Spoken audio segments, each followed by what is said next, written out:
I'm so sick of hearing this fight back and forth between rappers and producers about you don't deserve any royalties because you're a producer and I paid for the beat, and the producer fighting back and saying you wouldn't have anything if it weren't for a beat. Acapellas don't sell. Why don't we find a solution? Here's a solution. Recoupment. Let's talk about that. 12 degrees. Yeah, glad I don't live there. In 12 hours, though. That's all it took. What's going down? It's the Music Entrepreneur Club podcast. We are at episode 79. This is the MEC podcast powered by BeatStars. We're live every Monday and every Thursday on BeatStars. BeatStars.live. We're live at 3 p.m. Eastern Standard Time, and it's totally interactive and it's completely free. You don't have to be a member of MEC. You don't have to be a member even of BeatStars to tune in. And it's broadcast on multiple platforms, and it's also archived, so you can check out the archives for free if you can't make 3 p.m. on a Thursday or Monday. So, Dame, how are you feeling? I know it's not 12 degrees where you live like it is here. Thankfully, that's why I live in Cali. I lived a couple years in Chicago. It was cool. The cold didn't chase me out, but I definitely prefer, 70s and 80s in the wintertime. So, sorry to hear that you're going through that pain, but I can't relate. Well, that was really empathetic of you. So you're annoyed with Clubhouse again this week, correct? Well, I mean, Clubhouse has been great in terms of like giving me stuff to talk about for the podcast. I mean, there's literally music conversations 24/7, and for the most part, I kind of just listen. It's probably 95/5 listening to talking. I'm probably not even that. So I really just enjoy listening to what the artists' experiences and artists and producers' experiences, and just kind of better understanding their pain points and the things that they're talking about, because it gives me a better idea of what to talk about on the MEC podcast. So there have been a couple of conversations around whether or not you need a manager, and I think we've touched on some of this before. But I wanted to just talk about that briefly because, I guess theoretically, you don't need a manager, right? Depending on where your goals are set, right? Like, I don't think that I do anything that a person can't do for themselves, right? I do have experience and I have some relationships that would take them a while to build, but technically, I guess they could do. I just have never seen it. Like, ever. I've never seen an artist at any decent level, like, not have a manager. So I think that, if you're having this conversation of whether or not you need a manager, maybe your goal is not set that high. Because I can see somebody just wanting to make a living and just have like a Patreon and get their 1,000 fans and be comfortable with that, and that's fine. But I look at, how I work with Big Ja. Right now, we're working on a sketch comedy show that's going to live on Facebook and YouTube initially, but we're trying to try to scale it up to, hopefully have some dialogue with Netflix and Amazon and whatnot. The sketch comedy show, it wasn't like an amazing idea to do that, right? Because I think Ja at some point wanted to do some type of sketch comedy show. But I don't think it would have came to fruition without me kind of pushing the ball forward. And managers do a million different things, but I think one of the things that we do is that we push the ball forward. We make sure that shit gets done. So yeah, I guess if you're a person that can push the ball forward yourself and can motivate yourself and has the discipline and has the ability to institute some type of structure, and to make progress on things, I would imagine that some people have the ability to do that. And again, I'm just dissecting one area of management. But I haven't seen a lot of artists that are able to do this. And that's something small, right? Or not small, but it's something that, you would think some artists should be able to do by themselves. I would. I mean, just this goes back to me giving managers a ton of credit, because if an artist is not self-motivated, then the manager is not only managing, but they're also trying to convince the artist to do what they're supposedly doing for a living anyway. And that's right. really frustrating. Hey, finish these beats. Hey, finish these songs. Why don't you want to wake up in the morning to get to these meetings? Don't you want PR? Why are you not calling this person back? They want to interview you. Don't you want to tour? Why are you not confirming these dates? Just stuff like that. Man, I'm glad I just make beats. And I think this is why oftentimes like managers don't get a lot of credit, because when you look back at it, you're like, you probably think you could have done it by yourself. Like you didn't really understand how important that structure was, and having those like checkpoint meetings of like making sure we're making progress on something. Or even when I put together the 1 week notice project, right? It's not a super crazy idea. The idea that is that, we bring 7 artists together and create a project in a week. It's a simple idea, but and when I did the project the first time, there was a comment like, "Oh, we could have done this ourselves." Right? Yeah, you could have, but you didn't. Like, and you haven't done anything like that since. Like, were you going to coordinate travel? Were you going to coordinate all these meetings and all the logistics around it?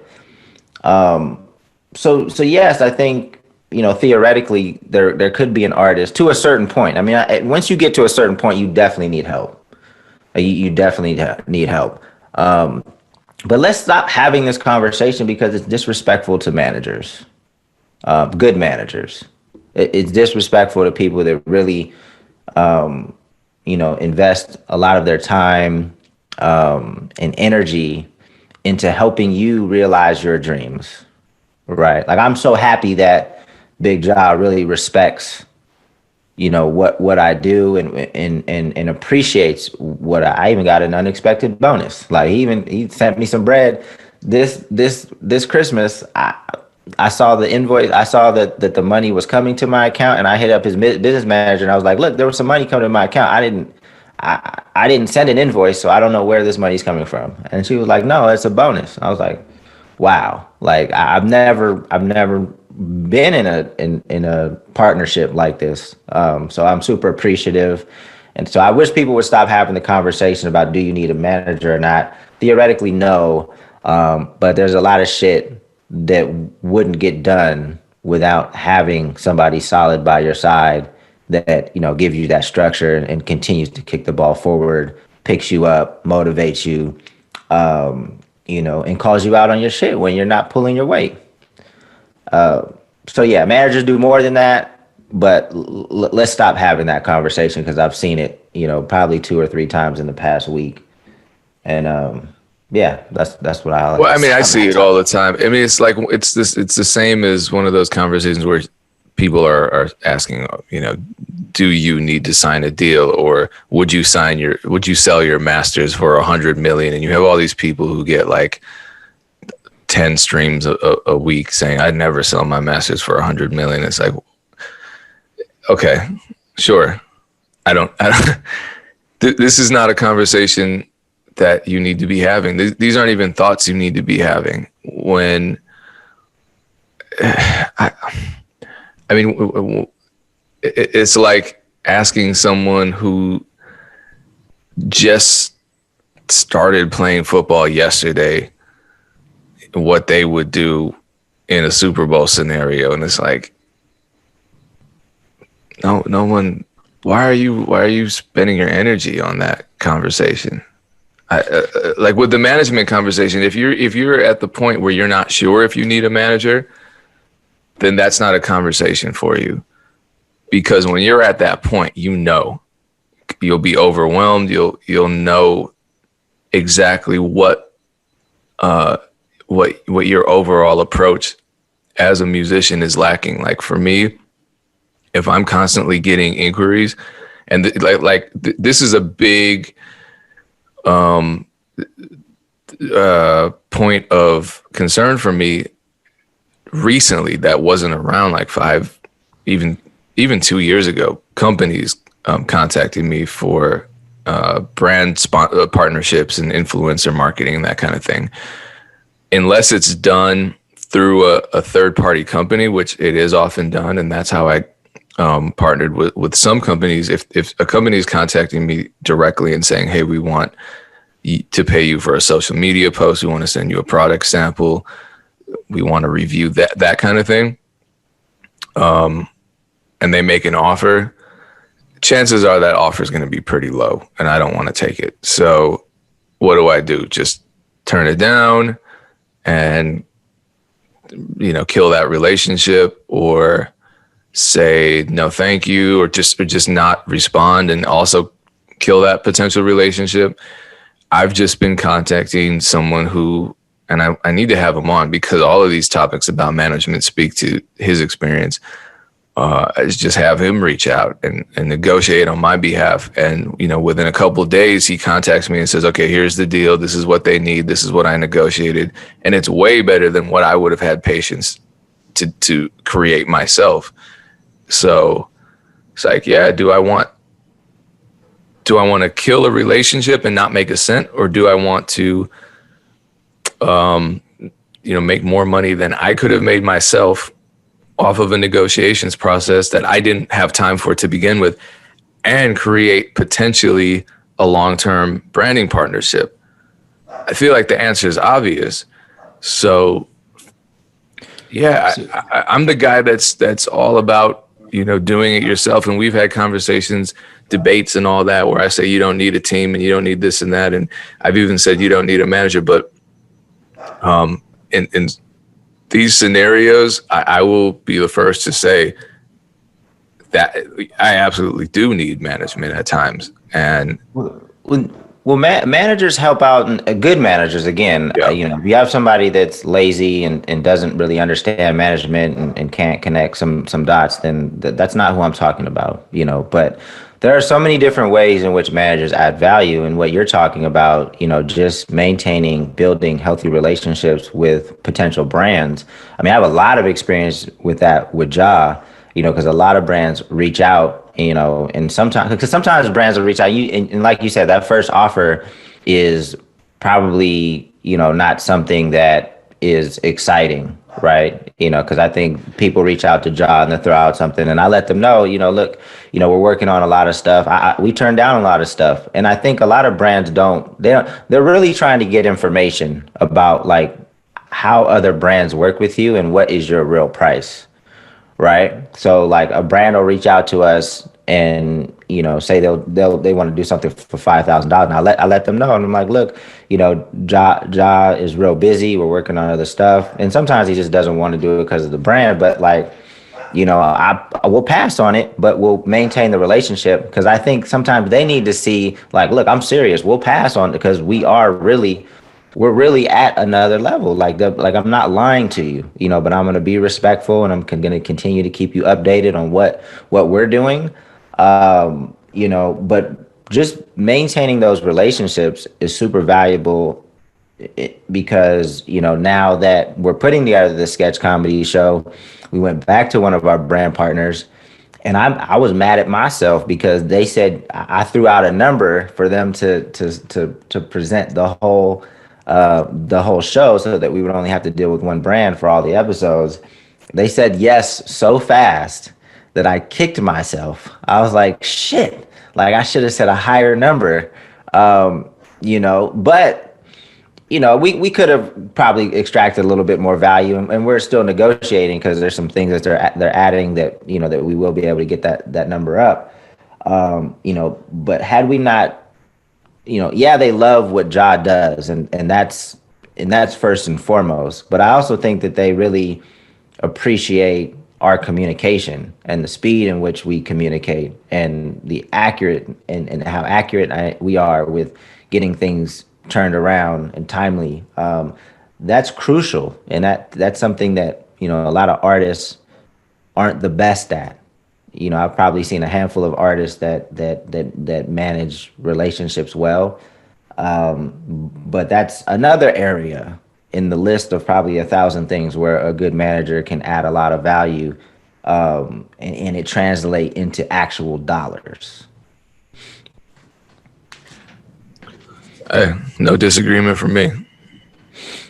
Yeah. So what was the other thing? Oh, the other thing that I wanted to touch on, and just briefly, and then we can jump into your topic, Payne, was just, I've been talking, since I've been in music, especially since when Funk Volume popped, a lot of services, a lot of new apps that are directed towards artists to help them, monetize or grow their audience. There's a lot of energy being put into services now because streaming has propped up the industry again and put some more money back into the industry. And it's great that smarter folks are getting involved and want to help artists. But I think that, you got your cat over there, Payne. But I think that all these tools and services like help artists or could help artists at like stage 4 and 5, right? I don't have specific definitions for these stages, but I'm just kind of helping explain my point. What was an example of one of those services that you think would help at a later stage? So I just spoke with, so I just spoke with a new app called Encore, and basically what it is it helps create a alternative reality in your live performances to like monetize your live performance, but it's like micro transactions. Like it'll cost like 10 cents to start viewing, and then I think you clap, and every time you clap, you give 10 cents. It's like micro transactions, doing a live performance or something, and that's great. It could be cool. I think it could make a lot of sense for some artists, but only artists that have already gotten to a certain point, right? Like I think all these artists are looking for ways to get from like that 0 to 2 or 0 to 3. And there's really nothing outside of, Facebook ads, they can help get your stuff in front of people. It's you. Like you have to do the work. You have to put out something that's interesting, right? You have to be consistent. You have to develop a quality product. You have to put in your hours to be able to make music, make content, and tell a story that people want to hear. Like until you have done that, none of these services are going to help you. Like none of these services are going to help you until you have something, a story that people want to hear, or you're interesting, people want to engage with you. Like that's the piece that most artists are missing. So you can use any tool in the world, like nothing's going to help you until you have that. So I appreciate the efforts, and I think that some of the artists that have gotten to the 4 or 5 and have like a little core audience, or maybe even just like 100 super fans or something, I think that some of these new services, look into it, but it's not going to help you from 0 to 3, and that's what most artists and producers need to focus on. The 0 to 3, and that's you. That's the story that you're telling. That's the quality of your music. That's the consistency in which you can put it out, and the willingness to engage with people. There's no tool that's gonna substitute for that that I've seen. So I just want people to. I've said something like this before, but I want people to understand that piece, because I think they spend so much time like looking for a tool or a service or a person, and that's nothing can help you right now until you figure out your content, and that's just the cold hard truth that not a lot of people want to hear, and not a lot of people that are selling services want to let you know, because they want to sell their services. And that's why I'm not comfortable selling it. That's really why I'm not comfortable selling anything. There's a lot of shit out there, and I don't want to be thrown into everybody else that's selling something. But I just feel like a lot of artists aren't ready, outside of just education and just, what we're doing, and then maybe some training on Facebook ads and stuff like that. But I'm really just not. I wouldn't be comfortable selling anything, because I think that's the piece, that's the hurdle that most artists need to get over. Yeah. Again, no disagreement from me. So anyway, Payne, we don't even need to go back and forth on that. I know you have a topic today that you wanted to touch on, so let's jump into that. Well, my topic is probably more controversial, which is ironic because I really think that it's a solution, one of several solutions to this whole rift between rappers and producers. So, that's been a topic forever. I mean, with our podcast and everywhere else, just this conflict between rappers and producers when it comes to money, when it comes to royalty splits, when it comes to ownership splits, and a lot of, much like you, and I don't have Clubhouse access, so I can't get inspired by Clubhouse conversations. I get inspired by Instagram comments. And apparently I need to give this guy credit because I don't remember this, but he said he's inspired a lot of topics on this podcast. Tricknotic Productions, who's a rapper. And we got into a brief exchange, and I pretty much totally disagree with him, but I think he brought up some really great points that, if addressed correctly, could offer solutions to producers and rappers. And I don't think I've ever even brought up this concept as a possible solution yet, which is weird. I don't know why. But his initial comment on a post on the MEC page about how rappers and producers can come together and just share ownership of songs that they make together. His comment was, "Me as an unknown artist, I need to pay to promote my music. So if I'm paying for exclusive rights to a beat, I should keep all the royalties because I'm paying thousands every year and I can't even get the producer to acknowledge the work 9 out of 10 times." There's a lot to unpack in that, in this comment. And this is the comment I want to focus on. I feel like we could turn this one comment into 5 different podcast episodes with special guests and still not fully address all of the points that are brought up. Well, I'm looking forward to how you do this because it sounds like an ignorant comment. So I'm want to see the magic and how we go full circle and bring this, turn this into a positive teaching moment. Yeah, and that's my challenge right now, since apparently I don't do that well. So rather than be reactive and negative, I'm going to try to unpack this a little and provide what I think are some good solutions, at least to people who haven't considered this concept of recoupment, which is something that major labels and independent labels. I know with Funk Volume you dealt with recoupment on producer advances all the time. But for starters, I think a lot of artists feel this way, and I sense a degree of pride, but also isolation in what he's saying, because pursuing a creative career can be really, really isolating, and I feel this way all the time as a producer, because we go through hell sometimes, and our careers are so personal that we protect our art and the ownership of our art and the profits from our art really viciously, and a lot of that is just in our head. I know you've dealt with that with artists. They don't want to give up anything sometimes because it's like, how many producers do you hear? How many rappers do you hear say, my beats are my babies, or my songs are my babies? And I understand that mentality.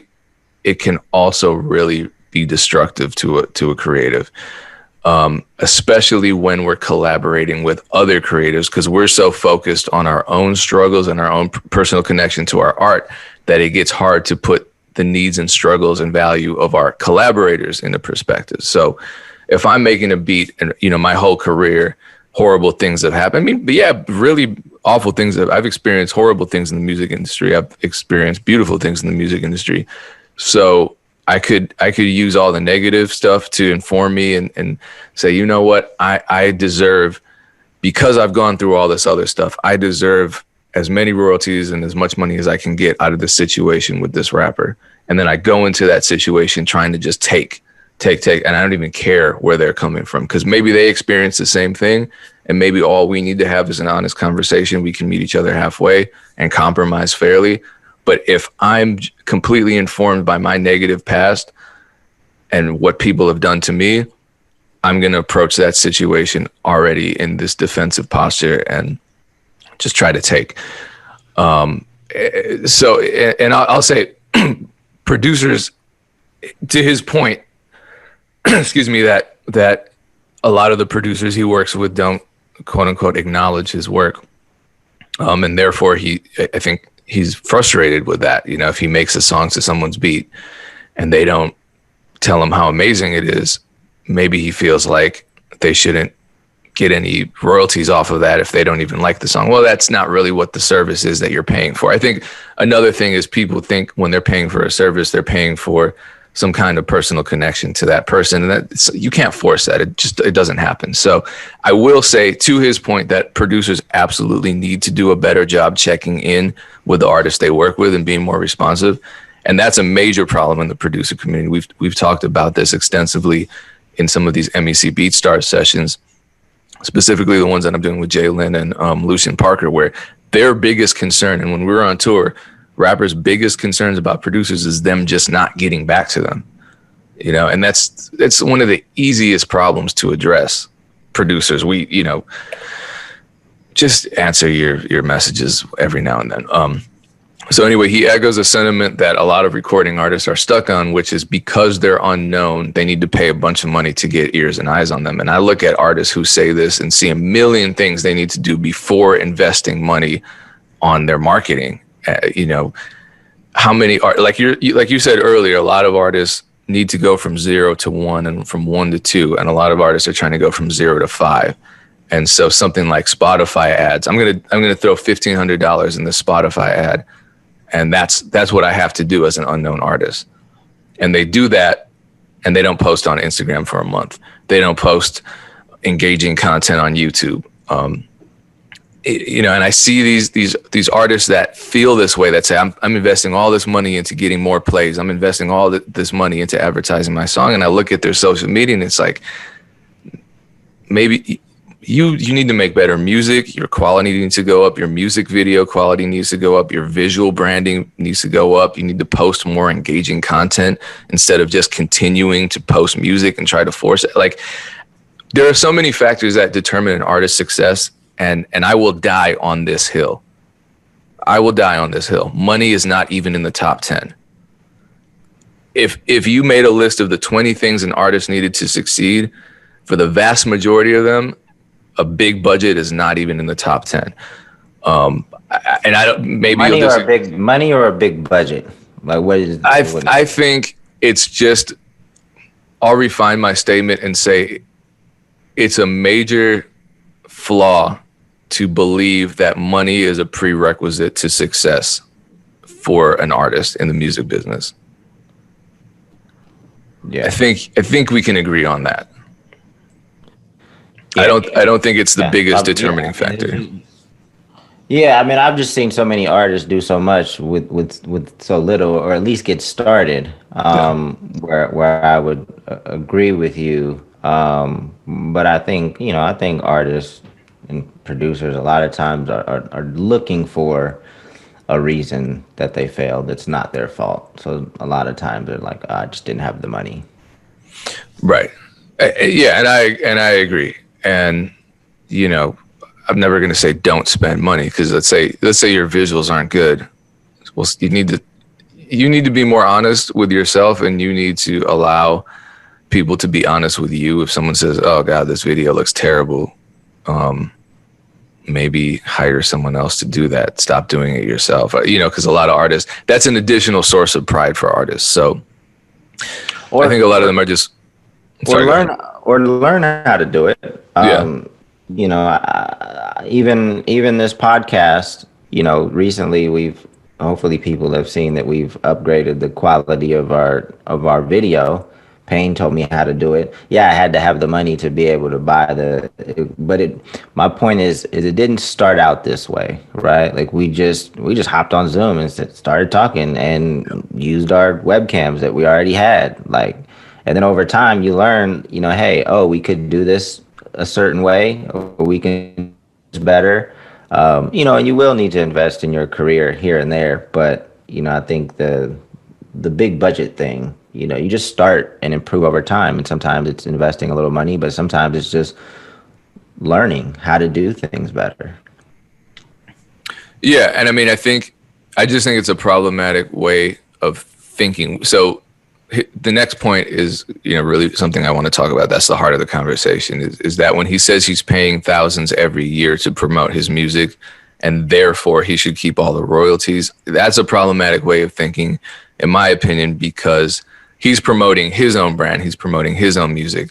And if he ends up with a record deal and makes $1 million off that deal, the producers he's working with don't get a piece of that advance. If he gets a brand deal, the producers don't get an advance or a piece of that money.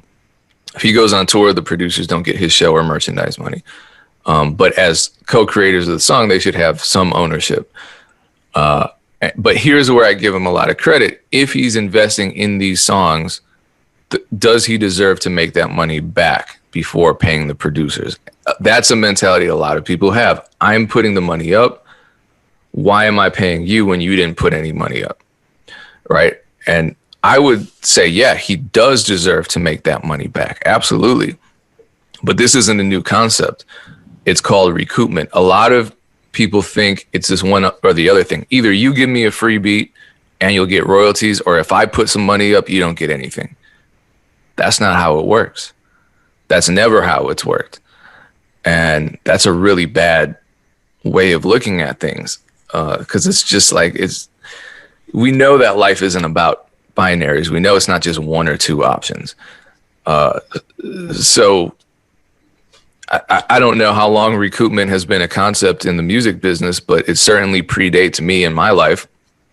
And I feel like a lot of the conflicts between rappers and producers don't include a conversation about recoupment. And just for people who don't know what I'm talking about, recoupment just means, so say in this scenario, a rapper invests $500 in marketing a song that I made the beat for, and then he paid me another $500 for the beat. At that point, he spent $1,000 for this track, right?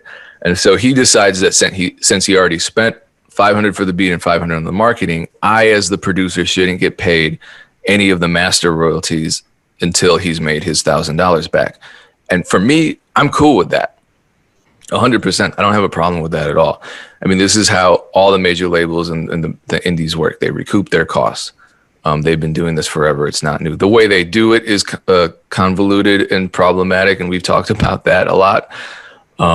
But as an idea, I don't have a problem with recoupment. And because say he invests $1,000 into this song and he only makes his $1,000 back, I don't make any additional money from that track, from the master royalties.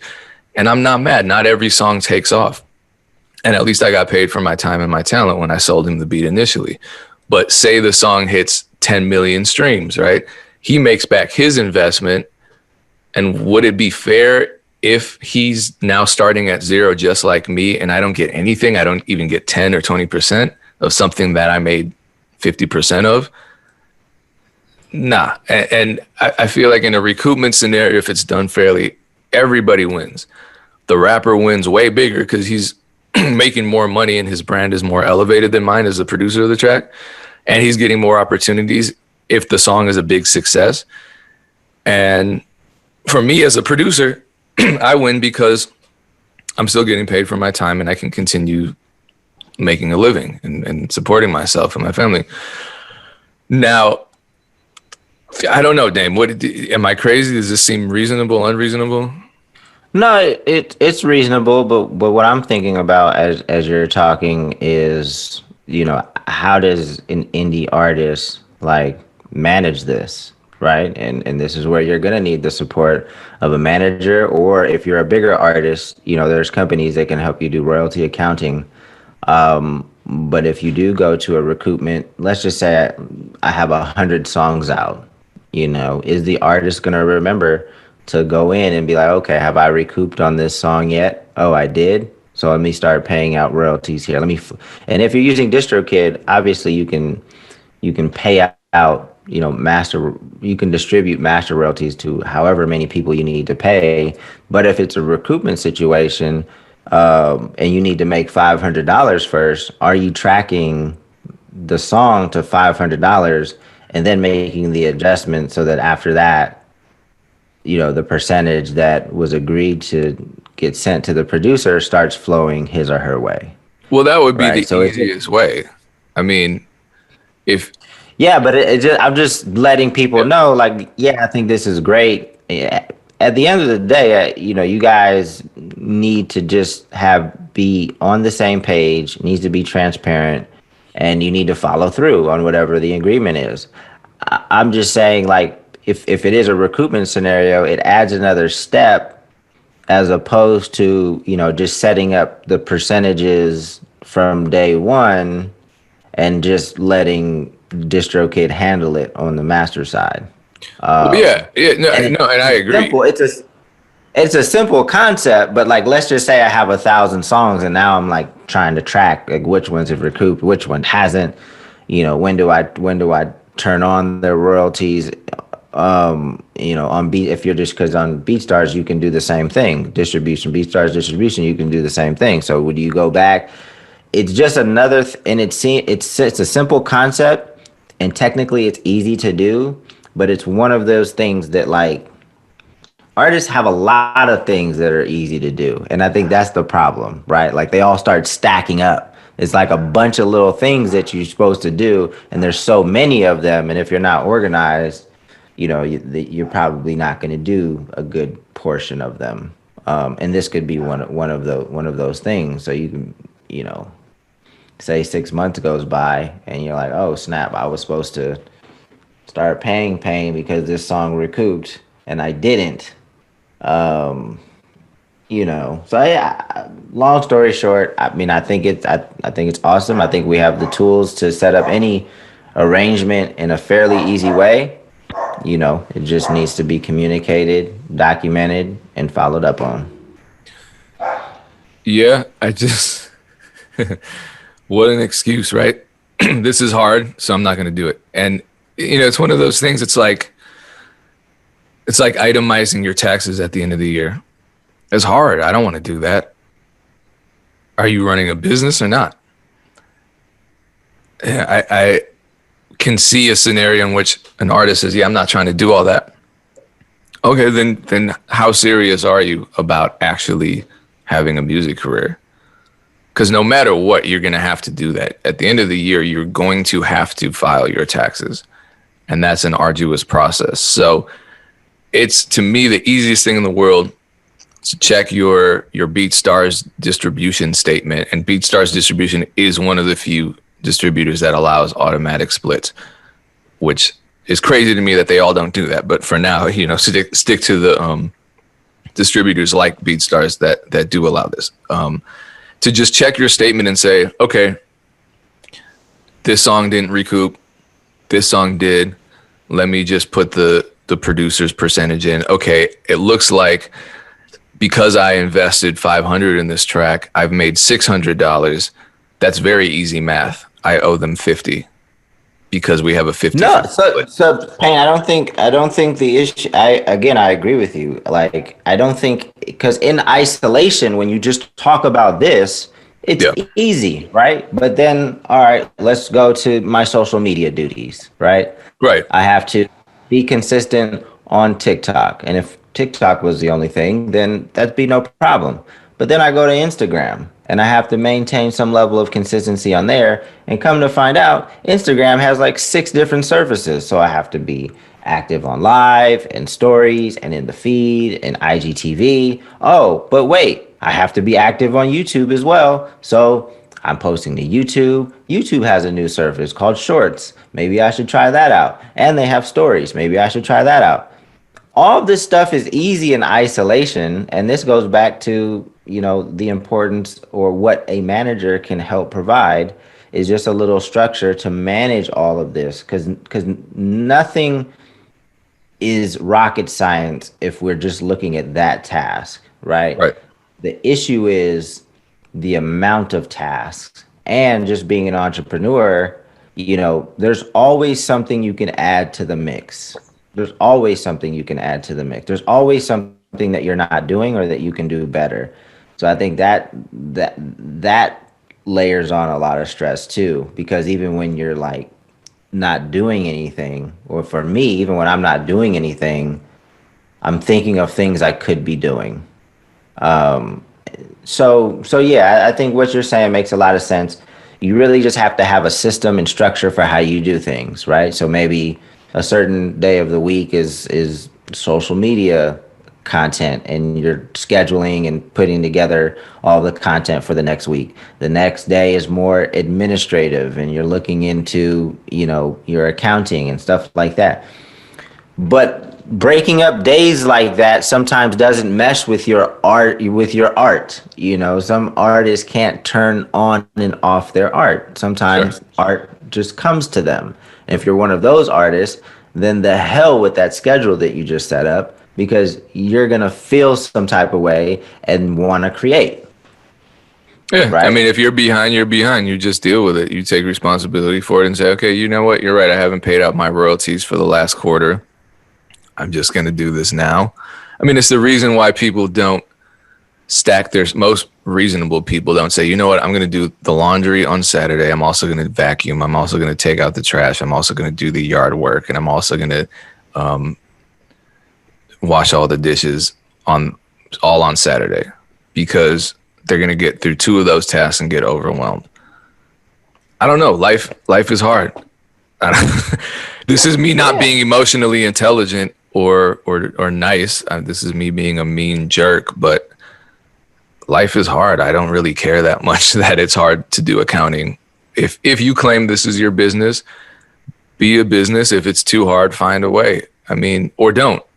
I mean, you either do it or you don't. But right. But I'm sure I'm sure there's things that you don't do because yeah.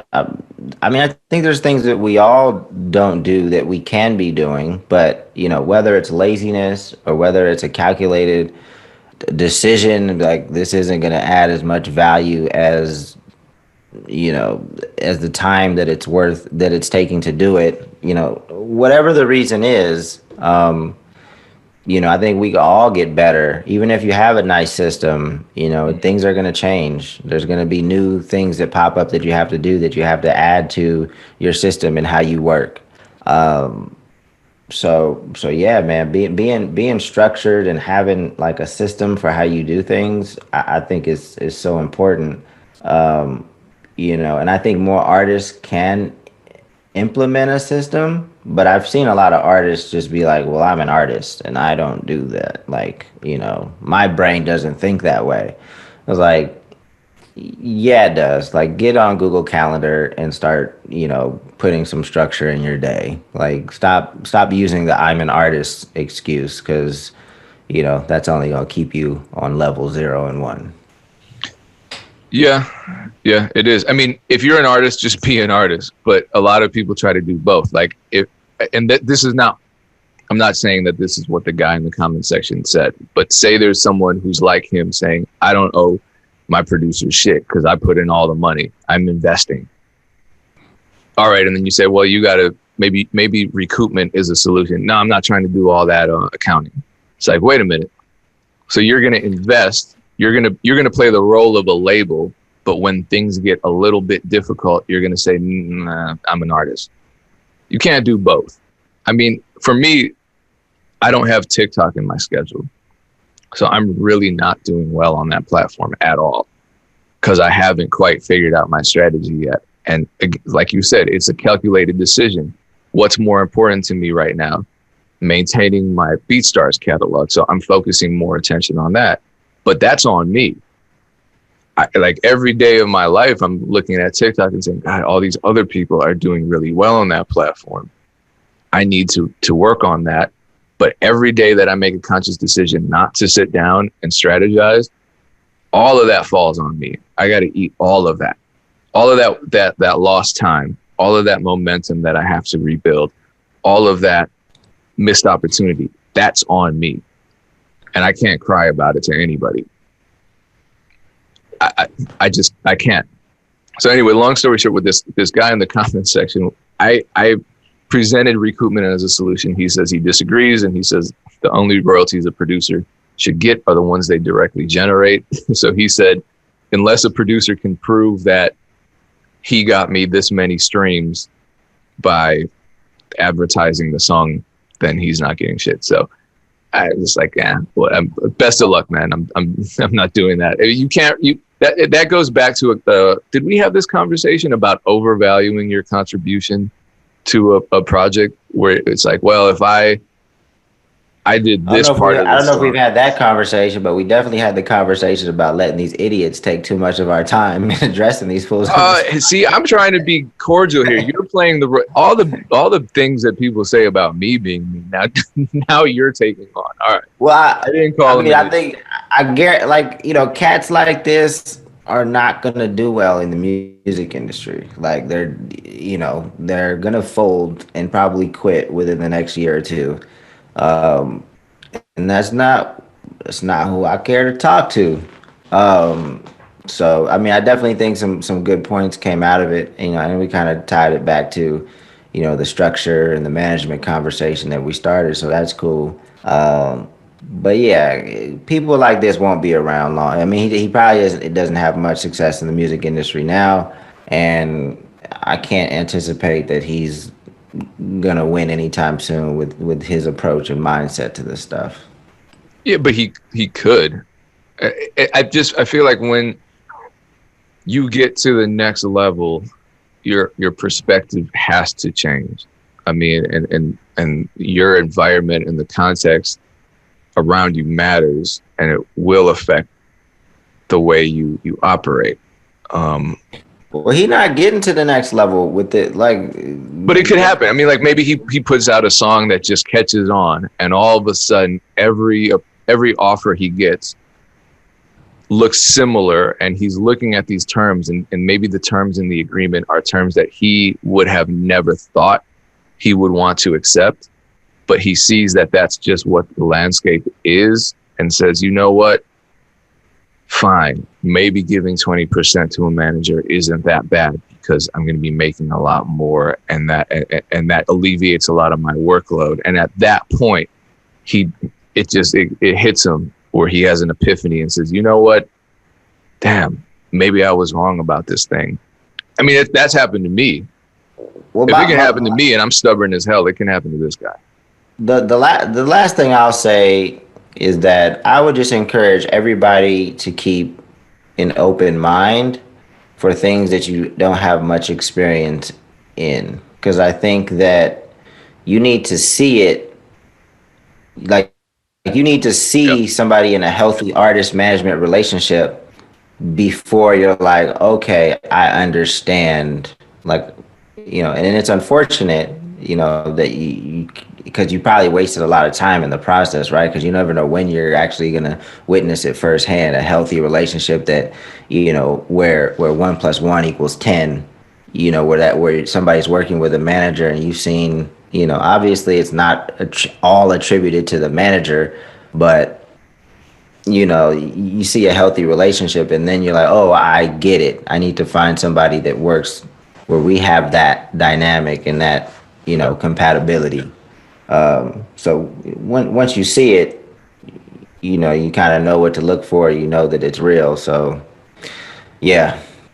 Well, yeah, and just the overarching concern for me is, well, one of the main ones is there are producers out there that treat their beats as their babies. There are rappers out there that treat their songs as their babies, and therefore they're so personally connected to their art that they don't want to share it with anybody, even people who collaborate with them, even people who contribute to the art, even people who contribute to their income. And then it becomes this really personal conflict, and it doesn't need to be. We can share, we can split. And to me, what I talked about in this podcast is a solution to it, a fair solution. I, as a producer, think that's a fair solution. So it's something that hopefully at the unsigned artist level, we can start having a conversation about, rather than having a conversation, because I'm sick of this conversation. I'm so sick of hearing this fight back and forth between rappers and producers about you don't deserve any royalties because you're a producer and I paid for the beat, and the producer saying, well, fighting back and saying you wouldn't have anything if it weren't for a beat. Acapellas don't sell. It's like, why don't we find a solution? Here's a solution: recoupment. Let's talk about that. If that doesn't work for everybody, cool. We'll talk about another scenario. My idea can't be the only right idea out there. but the fighting is just ridiculous. Anyway, we did shout out BeatStars distribution, beatstars.com/distribution, one of the few distributors that allows you to add collaborators to your releases and automatically split revenue with them, which is something that, oh my God, I wish the whole music business would adopt from the bottom to the top, from the top to the bottom. I'm talking about the labels. The royalty systems are so freaking convoluted. I've talked to lawyers about this. They hate it. Artists hate it. Other distributors that aren't BeatStars, a lot of them don't allow this. So it adds more to the daily struggles of unsigned artists, where they have to become accountants. And granted, I think accounting, learning how to do that stuff is going to be a necessary part of your journey as a career musician.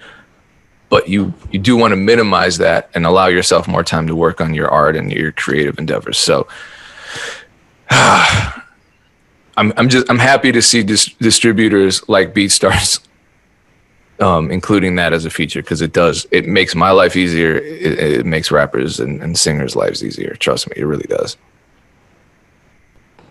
Cool. All right. We will be back next week, same time, same place. And then in the meantime, Mondays and Thursdays at 3 p.m. on beatstars.live is our free music business mentorship program called the Music Entrepreneur Club. Hopefully you knew that was the name of it, because that's also the name of our podcast. Appreciate you for tuning in. Peace. Peace.